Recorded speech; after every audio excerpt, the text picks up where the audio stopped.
Hello and welcome to Read All About It, the podcast where people talk about their favourite and not so favourite books. Join me, Paul Cudahy, as I take each guest on the literary journey of their life, from their most cherished childhood read and a book they'd recommend to anyone, to the book they couldn't be paid to read again, and much more in between.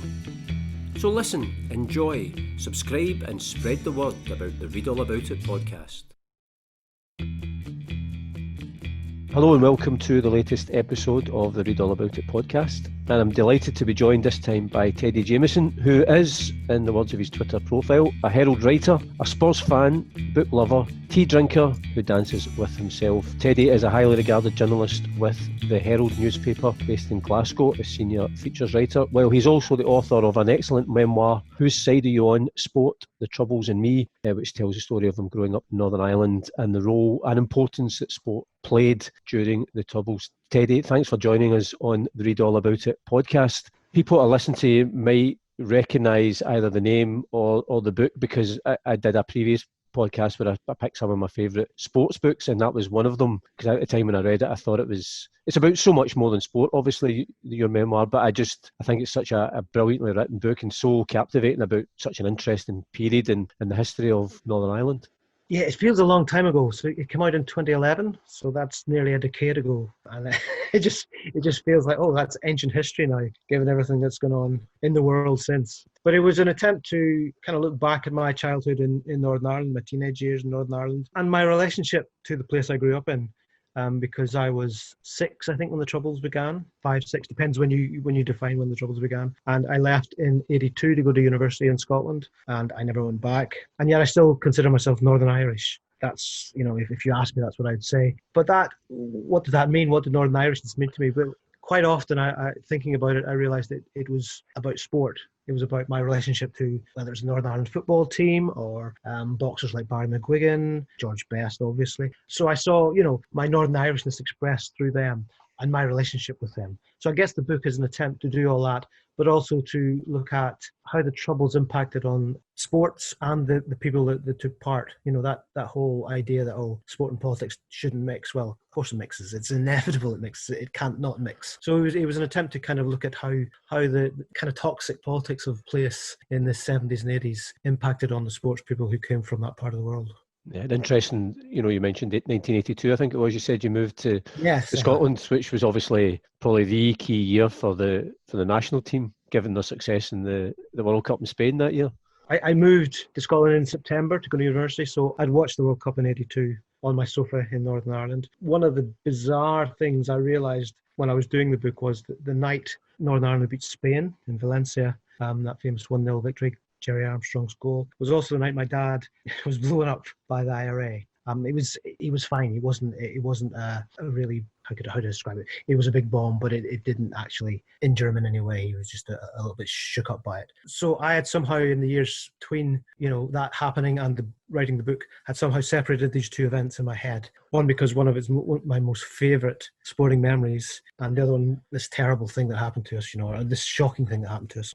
I was only researching the book, I realised, that date's very familiar. And I had to actually. My father was in the Ulster Defence Regiment, the kind of part-time regiment, and I'd phoned up the guy who wrote the history of the regiment to check the dates and say, have I got this right? Is this the same day? And it was. So basically, what happened was that Northern Ireland, he'd gone out on patrol that night, I guess. I'd watched the game, and a few hours later, his vehicle was driving down the road when there's a roadside bomb was set off. Thankfully, no one was hurt. So 82 is quite a big year, yes. Yeah, absolutely. When I was just reading, obviously, out at the start, just your wee kind of Twitter profile, obviously you're a writer, Spurs fan, which again alludes to yes, we all have our crosses to bear. The passion of football, a book lover, which is obviously one of the things we'll be talking about here, and tea drinker. But just before we started recording, you'd mentioned that I think one of your first jobs, or your first job, was as a bookseller. So I went to Stirling University in the early 80s, graduated in 86, joined the civil service, where they tried to teach me to be a computer programmer and failed quite miserably, or I failed quite miserably. And I then got a job. I'd done a little bit of work in Bargain Books. I don't know if you remember Bargain Books. Yes, I do, yeah. From there, I got a job in Hatchards in Stirling. So Hatchards came up to Scotland. And I worked in Hatchards, and we were taken over by Dillon's. So I worked there for about 5-6 years. So that was my first real job after university. Lots to like about it, lots to hate about it. You know, it's a retail job. It has its low pay and all of those things. But I was surrounded by books, which was like, you know, I couldn't imagine a better situation to be in. Yeah, because I've spoke to a couple of people who review books for newspapers, and it's always one of those things that I think I'm so envious of, but then also wonder for book readers, there is probably an appeal where they think of working in a bookshop, as you say, surrounded by books all the time, but, you know, there is a kind of split between that perfect ideal of it and then the reality of you're working in a shop and it's long hours, it's hard work, low pay, all of those things. But at the same time, you are surrounded by books, and, you know, there were days when I was the bookshop in Stirling was on 2 floors, and the days when I was upstairs, which was the quieter floor, there were days when I would be sitting reading a book behind the till, and quite happy. So, it had its upsides. And was it that point when you were there that you then looked to go into the world of journalism, or had you been looking at that anyway while you were working in the bookshop? Well, I think yes. I began to do some writing at that point for the List. There's a magazine called Scottish Child, which is, I think, long since defunct, and they were looking for writers, and I did some work for them, and some music reviews for Tennant's Live News, a kind of publication that Tennant's, I guess, the brewers sponsored. So yes, I began at that time. I was beginning to try and kind of put feelers out and see how do I do this. Eventually, I went back to university and did a postgrad journalism course at Strathclyde and Caledonian. That was the early 90s. After that, I joined the Herald. The Herald was actually I think the second newspaper online in Britain, and I was kind of part of its online team right at the beginning, which was a kind of curious thing. But it did. I do remember on the morning of Dunblane, I was the person who was writing as live from news feeds at that point, because that was, the first real big event that we were covering, online, live, as it were. It's funny, I was working at the Evening Times at that point, so I would have been in that building in Albion Street in the newsroom, and I always remember that day that it was actually hard to describe, when that was breaking news, and it was progressively getting worse as people realised the enormity of it, but then, as you know, having to then still keep your work head on, and because you're still having to produce the news for people to read. Exactly, yeah. That's very much the case, yeah. I was downstairs in the basement on my own doing that, so it was a very strange morning. But yeah, so I did that for a few years, and then went onto the production desk at the Herald Features department, and then a couple of years later started working in the magazine. And the rest, as they say, is history. Yeah, a lot of history. In terms of the podcast, obviously people will be familiar with the format of I just ask people 5 different topics, taking you right back to your childhood. So the first book, it all said your favourite book from childhood. It was interesting when you'd sent me kind of your choices, and you mentioned a couple of different authors, but you kind of mentioned the fact that you read comics, Marvel mostly, and then I always think it's funny when you'd said it was a gateway drug to a lot of genre fiction. Is that okay to talk about? And I always have to say to people, there's no rules here, so you can you can talk about, but I quite like it, the fact it's just a different kind of choice of, because I suppose a lot of young people, maybe especially young boys, comics would have been a way into reading. I think so. I mean, I did read, I remember loving Michael Bond's Paddington books. They were my favourites. And there was a writer called H.E. Todd who wrote the Bobby Brewster books, which are a very 1960s thing, I think. Don't seem to be in existence anymore. But no, comics were my main kind of, apart from the odd football annual, comics were my main source of reading. And, I started with the Beano and the Dandy and the Victor and the Hotspur, all those British comics. But it was when my mum brought back a copy of Spider-Man Comics Weekly, number 5, I believe it was. Spider-Man versus Mysterio. I remember it very well. Neil Tennant of the Pet Shop Boys, I think, was the editor at that time. Right, wow. He was a Marvel editor before he went on to Smash Hits. That was the kind of the moment, as it were. It was just like a revelation to me. And next week, I went out and bought Spider-Man Comics Weekly number 6. And that started a kind of decayed, real intense involvement with the Marvel universe, as it were. I became really obsessed by it.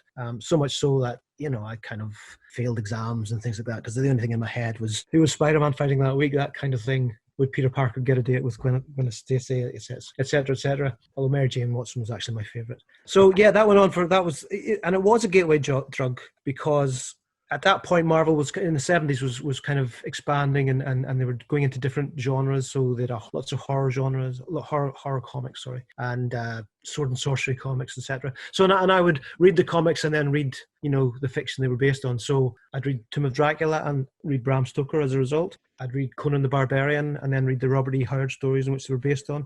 And from Robert E. Howard, and then start reading Michael Moorcock And Michael Moorcock would take me to all these 1960s science fiction and fantasy writers. So in that sense, I read Kung Fu comics and then read Sax Rohmer, which is not something to put on your CV these days, I guess.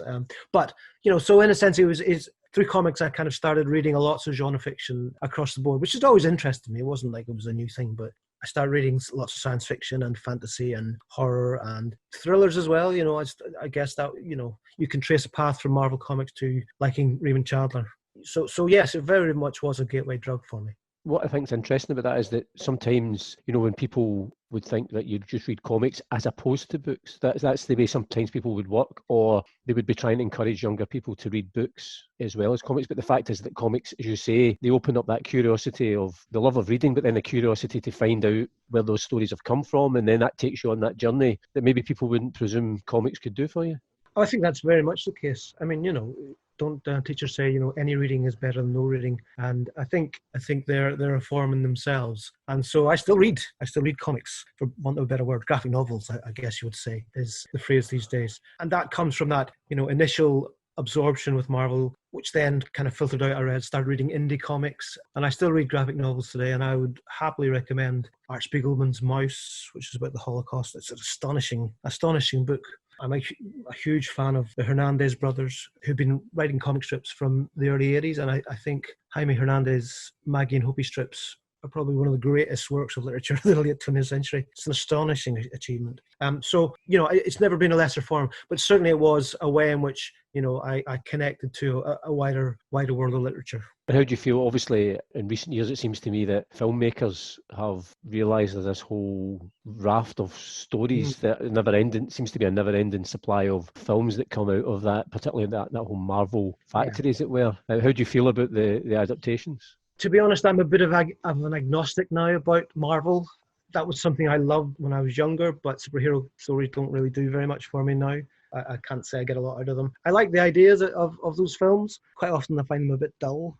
There's something about CGI which just looks dead on the screen to me.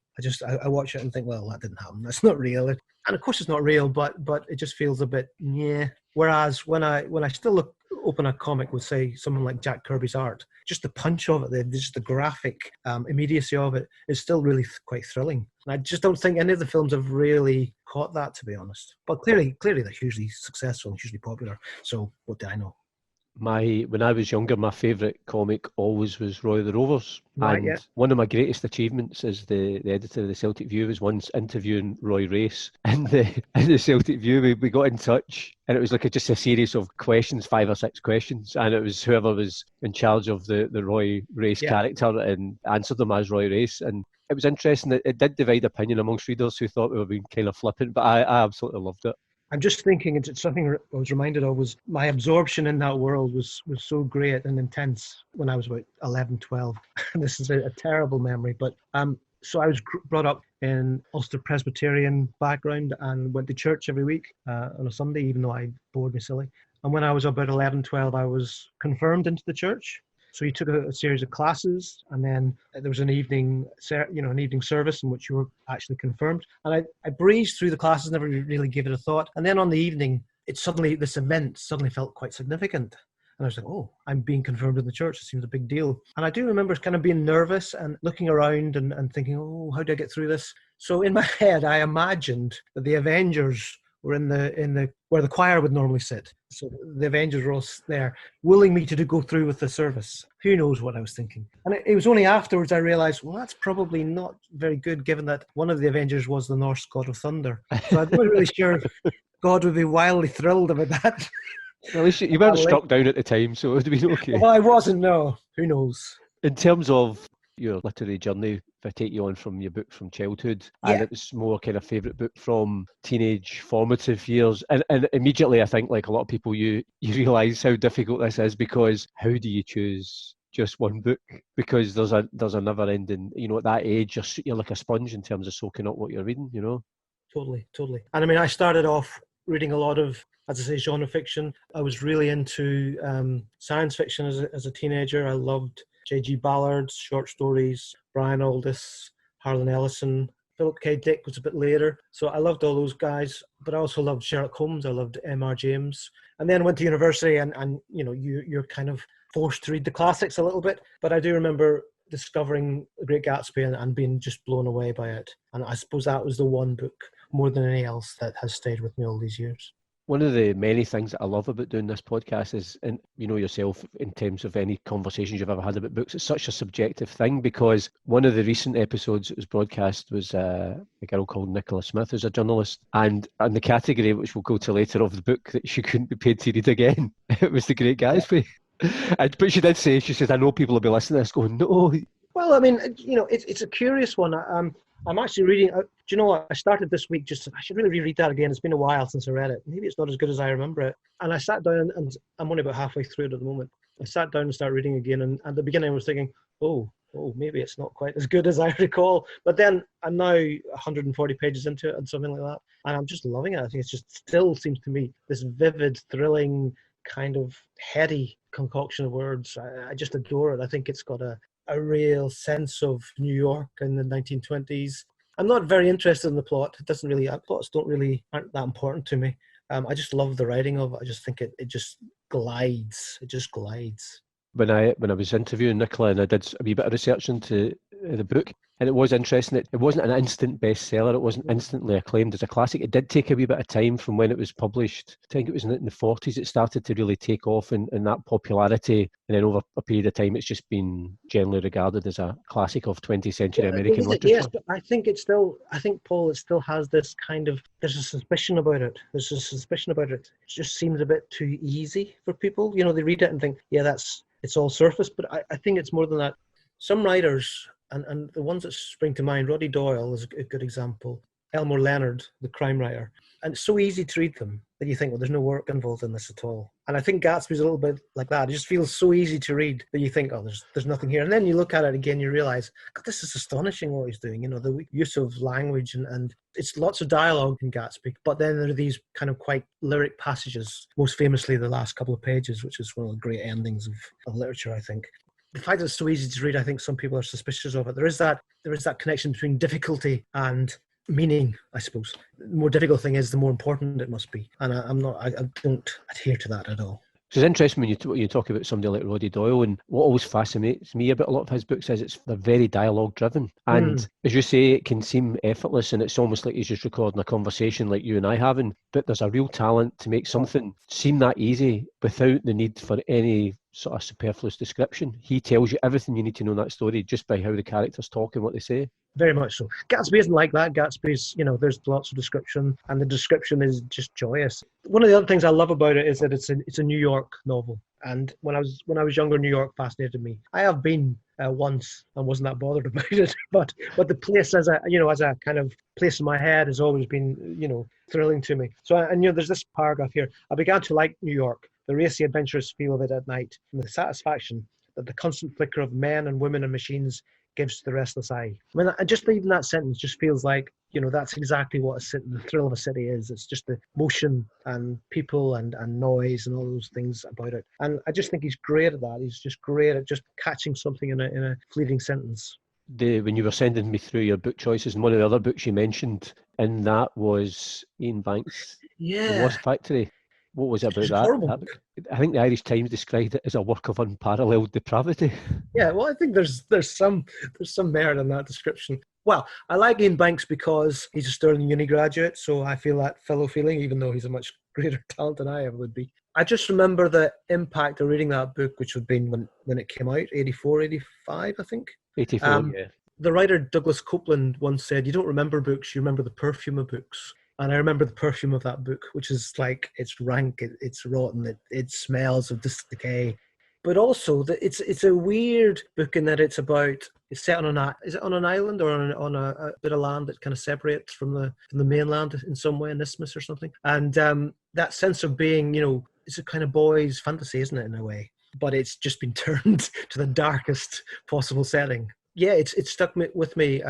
There are other Ian Banks books I love, Espedare Street, the one about the band, I'm very fond of, and Crow Road, etc., etc. But Wasp Factory, just the sheer impact of it. I think I interviewed him in the 90s, I can't remember the phrase he used, but he said that, every so often someone comes along and just changes the tone of literature for a bit. And at the time, I think Trainspotting was the next big thing at that point. And he said that's what it's doing now. It's just changing how we think about literature. And he said, well, I think I did that with Wasp Factory a little bit as well. Just changed how we kind of imagine fiction can be. Because sometimes there's books that you read, and this is one of the books that I've read where I think it was astonishing when I read it. But I finished it and thought, I'm never going to read that again. I've had that thing. And I might feel very differently about it now because it's, it has that, don't know what age Banks would have been when he wrote it, late 20s, early 30s maybe, I'm not sure.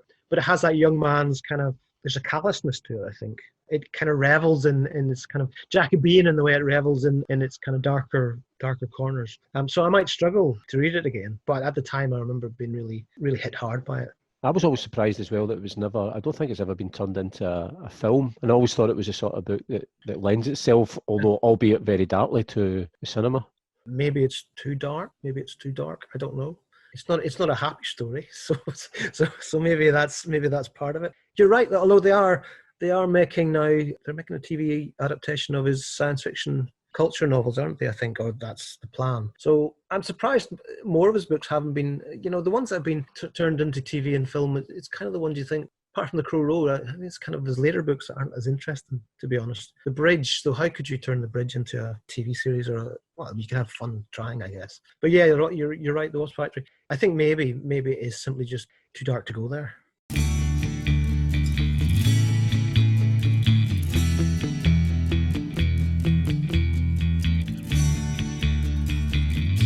Well, you're listening to the Read All About It podcast with me, Paul Cuddy, and Teddy Jamieson. And Teddy, we're on to the third question, and that is a book that you'd recommend to anyone. And interestingly, the two books that you've kind of given me a suggestion of, one was 5001 Nights at the Movies by Pauline Kael, or The Faber Book of Pop.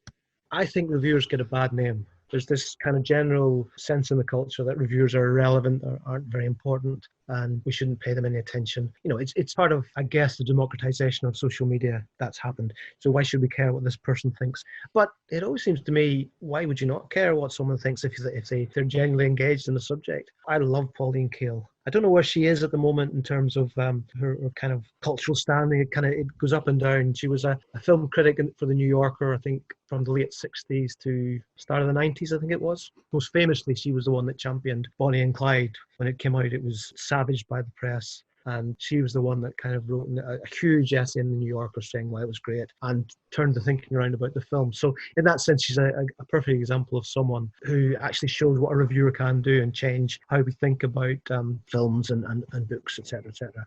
But I just love her because she's funny. She's raucous. The book I mentioned, 5001 Nights at the Movies, it's a compilation of all her very short reviews for The New Yorker. So they're only a few hundred words long, these reviews. It's not her longer reviews, but they're kind of loud and full of atmosphere and opinion. She's very opinionated. That's the play. I love opinions. There's nothing wrong with opinions, is there? I love it when people are opinionated, even when I disagree with her, which I do quite often. But I love her because she loves cinema as an art form, but she also loves cinema as an entertainment. She can enjoy trash. Trash is sometimes fun, and she gets that. So even though I disagree with her a lot, I just think they're thrilling. It just reminds you why you love movies.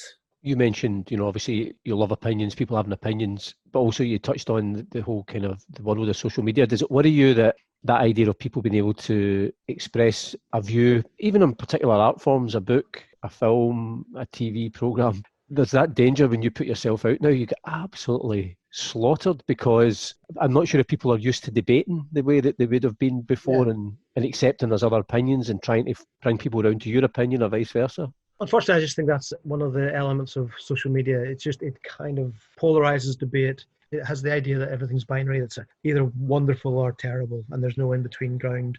The fact is there's loads of movies that are problematic and difficult or wrong, but still can be quite entertaining. I was watching Danny Boyle's film Trance the other night, just on DVD, and there's lots wrong with that film. And yeah, I had a ball watching it. I really enjoyed it. And, I can see all its flaws, but it does make it, it was still fun to do, fun to watch. I suppose the interesting thing about social media, is we were talking about Marvel films earlier on, and when Scorsese last year came out and said, I don't think they're very good, he got piled upon, And I understand that in the sense that, you're protecting something that's important to you. I get that. If I was having a conversation with Nicola, you talked about Great Gatsby, there's an immediate defensiveness about it, isn't it? Oh, someone disagrees with me. It's an attack on yourself. You feel that. But actually, you just got to step back and say, look, it's only a book. It's only a movie. It doesn't matter if someone hates it. Clearly, that's more problematic when we get into issues of politics and things like that. But when it comes to kind of films and movies and books and that, everyone's entitled to their own opinion. Now, that said, some people might have, more interesting opinions than others. When you gave me the choice of the two books, it actually reminded me, there's a book I'm reading just now. It's kind of like a bedside book. It's called Isle of Noises, as in island. And it's basically conversations with great British songwriters. It's one of those books, like you have it at the side of your bed and you just dip in and out when you just maybe want to read a few pages. So it's got basically interviews with anybody from Ray Davies, Paul Weller, Sting, Annie Lennox, Johnny Marr, Noel Gallagher, Laura Marling, talking about the whole art of songwriting and, just their views and approach. And that's because of those kind of books where I think you can kind of dip in and out of them as well. Yeah. That's what it reminded me of that. It's a brilliant book just in terms of, it's quite fascinating to get people talking the kind of stories behind the songs and their process and how they go about it. And I would recommend it. Well, I'll have to look that out. I mean, the other one I mentioned was Favorite Book of Pop, which is just a big compilation of pieces about music from the 1950s to when it was published, which I think was 95, somewhere about there. It's a compilation of newspaper pieces, music press pieces. And it's a reminder of, the other thing that happened to me in my 80s was I was obsessed with the NME, obsessed with the music press. And what I loved about them at that time was, again, it was just so opinionated. Now, when I look back now, I think lots of those opinions were just bunk. Which is ridiculous, and affectation and so on and so forth. But I just love that sense of, and I guess this goes back to Marvel as well. It's a sense of being within a world, within a kind of cultural worldview. You're part of it. One of the smart things that Stan Lee did at Marvel was invite you in, make you, a Marvelite, I think was the phrase that they used at the time. You became part of it. That was the same with the music press. You very much felt like you had to read it because you had to be in the conversation. That was the only way to be in it. Also, I've read or I've heard various interviews from people that were in the music business, as in bands or artists, who were either praised by NME or either ignored or castigated. But it was definitely a big thing that those who were loved by the NME, they really revelled in that. But those that were on the outside, there was a slight resentment that they weren't accepted, as it were. The NME, it was partial, it was blind, it was vindictive, it was all of those things. And obviously you can step back and see that now. And there were other music press. So Sounds was the other, one of the other big ones with Melody Maker. Sounds was much more kind of interested in heavy metal. So it gave a platform for those bands, that kind of new wave of British metal. That just didn't interest me at all. So I wouldn't buy Sounds that often. But I also read The Face and all those kind of magazines, bit of smash hits and so on and so forth. But all of that was fueled by that idea that I was interested in what these people thought. I absorbed some of that, and then you get to a point where you realise, no, I don't think that. No, that's wrong. That's a great album. I don't care what you say. What I've found that's interesting, I quite often listen to the Absolute 80s radio station. Sometimes there's a song that comes on, and I remember back in the day not liking the artist, not liking the song, but now I'm thinking, I've no idea why I didn't like that. And I think, that way when you're younger, you have to have definitive ideas. There's bands and there's music you definitely like, but there has to be ones that you absolutely despise, but there's no rhyme or reason to it quite often. Although I'm sure there's some I didn't like then that I still don't particularly like now. Yeah, to be fair, I'm the same as well. You try and be broad-minded, but we all have our little prejudices and blind spots, I guess. But that's in terms of whether it's books or music or films.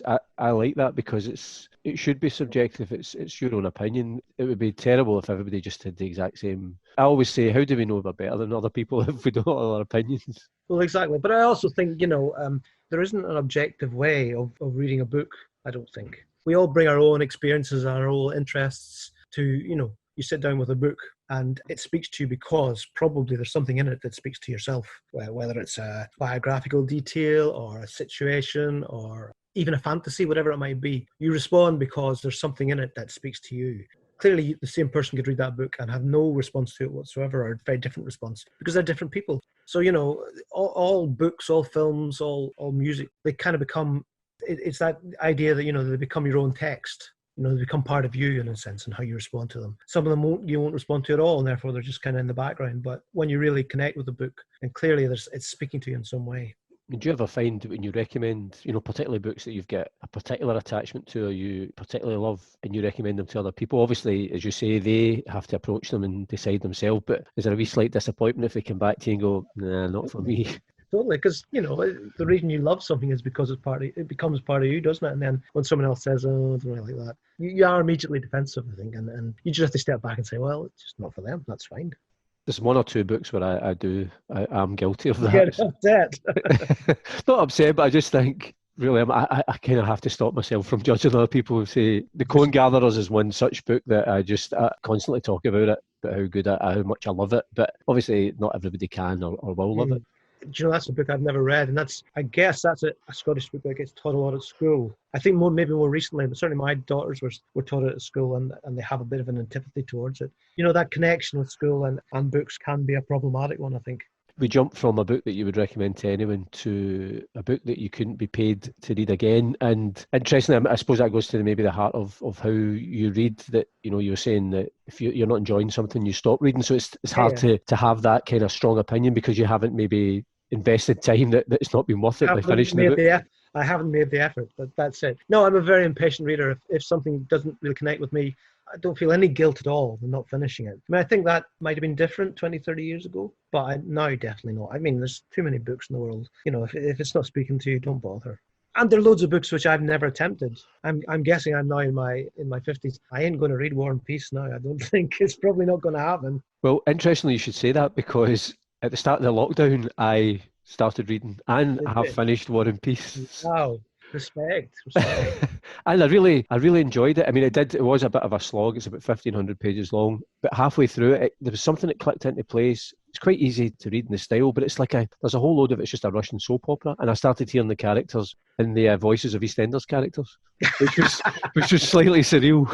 Well, one of my colleagues, Barry Didcock, is actually doing the same thing. I think he's reading War and Peace during lockdown. Which and huge respect for anyone that can do it, but I'm realizing that I'm probably not going to get there. It is significant that Great Gatsby. In fact, I've got a copy, my original copy, which I bought in Coleraine in Northern Ireland in 1982, and that edition has 188 pages. I think that's significant. My favorite book should have less than 200 pages. I think that says a lot about what I like in reading. I'm impatient, and I want to kind of get through it and get to the end. I'm not one for big, long books. I have read them, but they're not my favorite thing. I'm kind of like you in terms of the reading, that if I'm not enjoying the book, I do put it down and go and try something else. I might come back at another time and give it another go, but if I get the same reaction 2 or 3 times, I'll think it's not for me, because as you say, there's always a big stack of books that are just waiting to be read that you'll enjoy as you're reading them. Exactly. Yeah, and people do feel guilty about not reading books, but they are, why should you feel guilty about it? If it's not for you, it's not for you, and there should be no guilt involved in reading at all. I don't believe in guilty pleasures. There's just pleasures and things that aren't pleasurable. One of the things when you mentioned, and again, you kind of touched on the fact that your daughters maybe not are the biggest fans of the Cone Gatherers because they've had to study it, and you mentioned that you tried to read Henry James at university. Was that as part of your studies, but again, gave up? And I sometimes wonder as well that reading for studying is a completely different experience than reading for pleasure. Yeah. Well, homework. And I still do homework because I read books for work. Inevitably, maybe we'll talk about this a bit later, but it inevitably becomes homework. Henry James, though, I think is quite hard. I don't think he's an easy read. But that relationship between, what you read at school or what you read at university and what you like isn't totally one way. It's not always, this is terrible. I do remember reading Thomas Hardy at school and just being thrilled by him and going on and investigating lots of his other novels. We did Return of the Native for my A-level, and I still think that's a fantastic book. Talking about films, why has that not been made into film? It starts with a guy who's painted entirely red, walking across a heath, taking a carriage in which there's a woman inside. Then it goes on to, a kind of bonfire night. There's these huge bonfires all over the county. And it's got as its hero, Eustacia Vi, the ultimate goth heroine, as far as I'm concerned. She dresses in black. She just hates where she lives. Hardy's just so much fun. And it's curious, he's out of favour at the moment. Dickens is the kind of Victorian we all love. And I've never got on with Dickens at all. Again, it's one of the many things that I love about the podcast, but just kind of alluding to what we're saying about how everything's subjective, is that I'm a big fan of Dickens. And I read in the back of these podcasts, people kept talking about Thomas Hardy and Far From the Madding Crowd. I've never read any Thomas Hardy, so I read that and I did go through it and it was okay, but it didn't immediately make me want to start going and reading anything else that he'd written. Well, that's fair enough. I mean, I would always say with any writer, start with the short stories, because if you like the short stories, you like the novels. And Hardy's short stories, I think, are fantastic. But Dickens it's a good example. I mean, you like him. A few years ago, I thought I really should, why I'm not really getting this. Why not? So I sat down. I thought, right, I'll read them. I'll read them all in order. I'm very bad at programmatic reading. I just can't do it. But I did sit down and start reading Pickwick Papers. And after about 50 pages, I just gave up in despair. I just could not be dealing with it at all. I do like the first 2 pages of Bleak House when he describes the fog, but not enough to read the rest, the next 800 or whatever it is after that. Because I started off with Oliver Twist and I loved that, and as a result, because I enjoyed that one, maybe that was just made it easier for me then to quite possibly read other ones. So, and we all have our blind spots, Dickens and Bob Dylan are mine. It's just we all have our crosses to bear. That's fair enough. There's probably a Charles Dickens fan who's sitting there listening to Bob Dylan at the moment, shouting at the podcast. Horrified, totally horrified. What does that man know? We are on to the fifth and final question, and that is either the last book you read or the book you're currently reading. And you mentioned a couple of books that are coming out shortly by Scottish writers, and I guess that goes back to what you were alluding to in terms of maybe reading in terms of your work. And it was Scabby Queen by Kirsten Innes and Shuggie Bain by Douglas Stewart. Exactly, goes back to that thing where a lot of what you read, there is an element of homework about it. But in both these cases, that didn't happen. I just enjoyed them. They were thrilling books. It's worth maybe saying, because I grew up in Northern Ireland, so I didn't grow up reading a lot of Scottish fiction. It was only really in the 80s when I guess I discovered Gordon Legg. I think is one of the great lost. Absolutely, yeah. He's not lost, but he's one of the great unsung heroes of Scottish fiction. He was a precursor to the whole Irvine Welsh generation. He was around just that wee bit before them. I think his first book, The Shoe, is one of the great 1980s novels. It's astonishing, I think, and just captures. I remember reading it and thinking, God, that's me. One of those moments where you think that's quite close to who I am or my experience. So it's only really been, as I say, I didn't grow up reading Scottish fiction, so I can't say I'm well steeped in its history or anything, but I do really like it. So Scabby Queen, Kirsten Innes' second book, it's about a kind of one-hit wonder who had a hit around about the time of the poll tax riots, I think maybe a bit before that, and it's a kind of fractured look at who that woman was. It begins with that pop star, Cleo, killing herself. And then her story is kind of told through, I think, about 20 voices. It's a very political novel. It's about the poll tax. It's about G8. It's about Scottish independence. But it's just, Kirsten's first book did very well and won the not the Booker Prize, I think, from The Guardian. This just feels like a huge step up to me, just like a really confident, ambitious book. It jumps back and forth in time and you never feel lost in it. It's a good, substantial book. I think it's about 400 pages or so, 388. But it's always clear, you know where you are. It's always fascinating because it reflects and refracts this character through all these different viewpoints. I mean, she's a fascinating, problematic character, but she's never boring, and the book is never boring. And it just feels like a really strong, confident Scottish novel. And Shuggie Bain is the other one, which is won't be out until August. Again, it's a hefty book. And in some ways, I was a bit more concerned reading this one because it's effectively a book about Glasgow, poverty, alcoholism. And these are very familiar things, aren't they? None of these are new themes. And I was a bit, I'm going to like this? But actually, it's beautifully written and really powerful. And it never sinks into sentimentality or cliche, I think. It's just a very, very clear idea of the impact on poverty and drink and the link between the two and what impact that can have on families and generations, I guess. I think it's a very powerful book. Is that a book, because I've heard and read a few things about it, is that a book it's either come out in America first or is it? It's yes, I think it was published in America. Douglas Stewart comes from, I think, Glasgow, but he's a designer, he's a fashion designer. He went to London, Royal College of Art in London, then moved to New York, began a career in fashion design, and then this book comes out all these years later. I mean, it's getting astonishing comparisons to Joyce and Alan Hollinghurst's Line of Beauty, things like that. And I guess that those are perfectly fine. It just feels like a really impressive piece of writing in and of itself. You don't need to compare it to anything. It just feels like a world is described in these pages, and it's a very moving one, a very powerful one. Is that quite a nice thing in terms of your work as well, that sometimes you get to read these books and get the advanced copies that before they hit the shelf, so you kind of know, obviously not every book you're going to be reading you're going to enjoy, it's going to not make the impact that those two did, but that's quite a nice thing before they actually hit the shelves and the rest of us get to buy them and read them. That's if I read them. That's it. Quite often we get sent books and I keep forget. I must get around to reading that. To be fair, I suppose that's what always been, as a bookseller, you used to get advanced copies of things to kind of encourage you to sell them. So it is part of the model in the book industry. I'm trying to think. I do remember reading books, in the 1980s in advance and feeling that sense of being, all right, I'm ahead of the game here. I know this is something, so everyone's going to love this. But yes, it's part of the fun of it. Listen, it's always nice when someone sends you a book for free. It's never a bad day, is it? Absolutely. The other book that you mentioned that you were actually thinking of rereading is a book called Travelling in a Strange Land by David Park, which you said is your favourite Northern Irish writer. I'm not familiar with the book or the author, but I just did a quick Google check on it beforehand. So it certainly looks like a book that I'd quite like to read myself, actually. Yeah, oh no, it's beautiful. It's beautiful. And significantly, I noticed again, 167 pages long. So I like them short and sharp.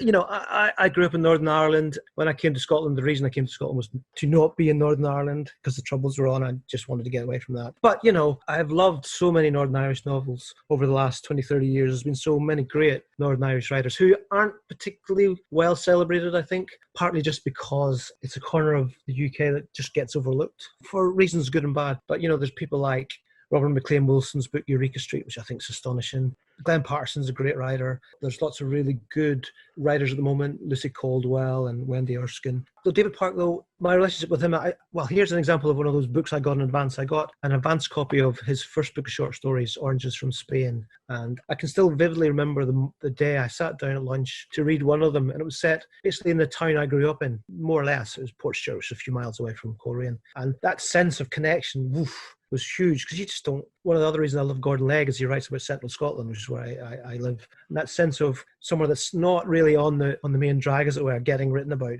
There's a sense in which, writing about a place gives it some kind of reality that maybe it doesn't have. It hasn't been writing. I don't know how. It's a very incoherent thought, but I think there's something in that. Park has written a number of books which have been, I think, all of them amazing, and yet he doesn't really get talked about. Travelling in a Strange Land is in one hand a very simple book. It's about a father travelling from Belfast to the northeast of England, gets this Larne-Stranraer ferry. Is it Larne-Stranraer or Belfast-Stranraer? It's Stranraer ferry anyway, and comes across and drives across Scotland, and it basically takes place in the narrator's head.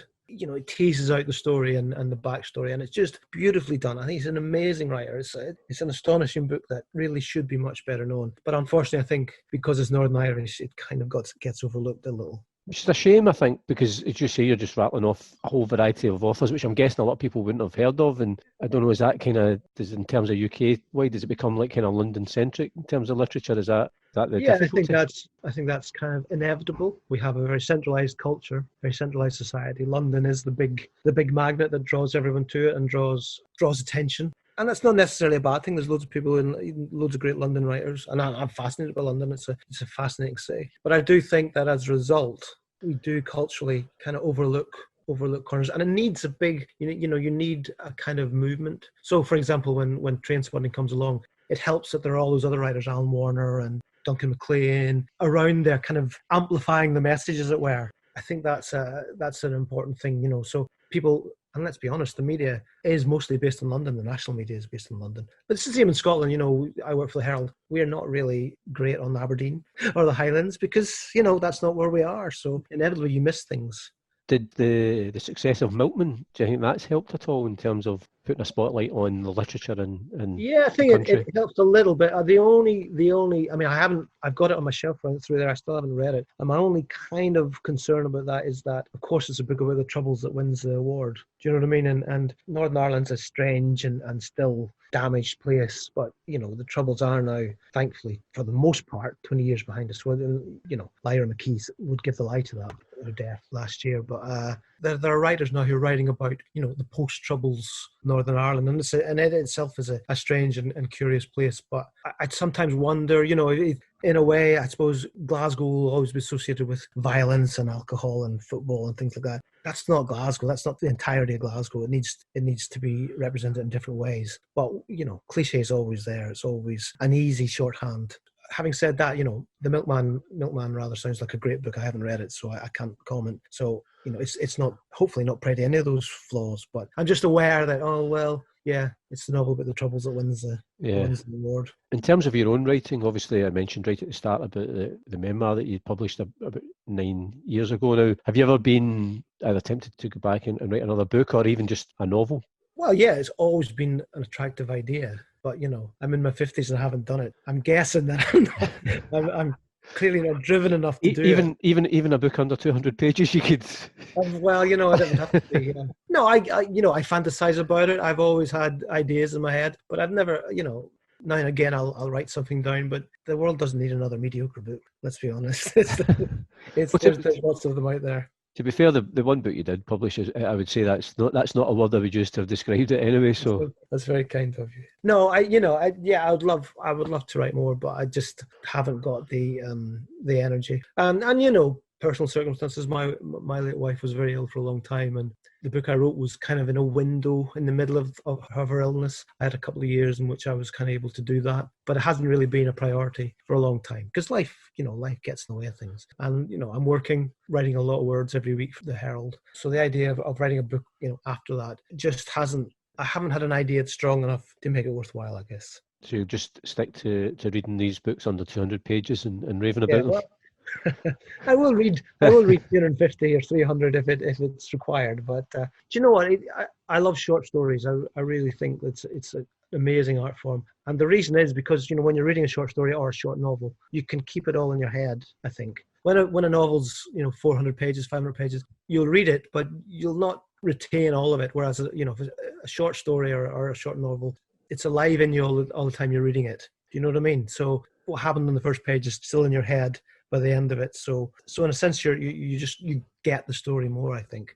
Now, obviously, the longer novel you can go back and read again and get all the details and that you've missed the first time around. But I just think there's something very special about someone who can write succinctly and just grab your attention, with 10 pages, 20 pages, 30 pages, 150 pages. Because that's one of the things I think in recent years has surprised me, that short stories haven't taken off because of the way that people consume their information now, that it's always in bite-sized chunks. Everything, it seems to be boiled down. And so I always thought, well, short stories would lend themselves perfectly to that because, as you say, there's a real skill in doing a great short story, but it's just short, it can be concise, easy to devour. But that hasn't happened in terms of literature, really. It's still been the long-form novel. I think there's a couple of things going on there. I think, firstly, it's very simply that there are lots of other things you can read. If you've got your phone, you've got the world at your fingertips. You read news, you read articles, you read Twitter, whatever it is. So it may simply be that. I also think there's a kind of thing in book selling that, what's that word? Booksellers don't believe that short stories sell. Publishers don't believe that short stories sell. And it becomes,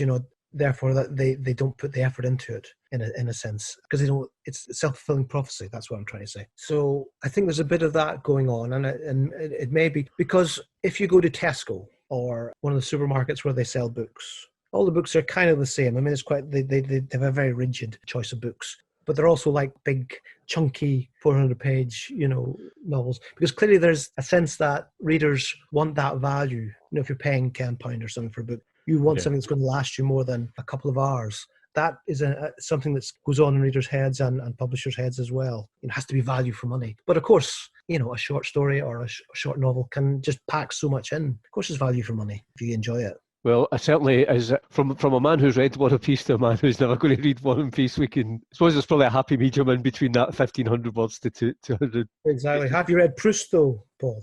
No. No, well, neither have I. So there we go. We're both sorted there. Well, sadly, we've come to the end of the podcast, Teddy. It's been, I have to say, it's been a real joy talking to you, getting your recommendations and books that you wouldn't care to read again. But listen, thanks very much for joining me on the podcast. It's a pleasure. It's a pleasure. Thanks for listening to the Read All About It podcast, and I'd love to hear what you thought about it.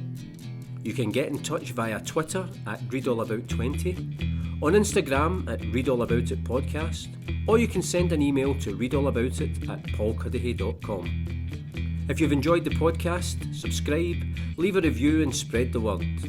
If you haven't enjoyed it, say nothing to anybody.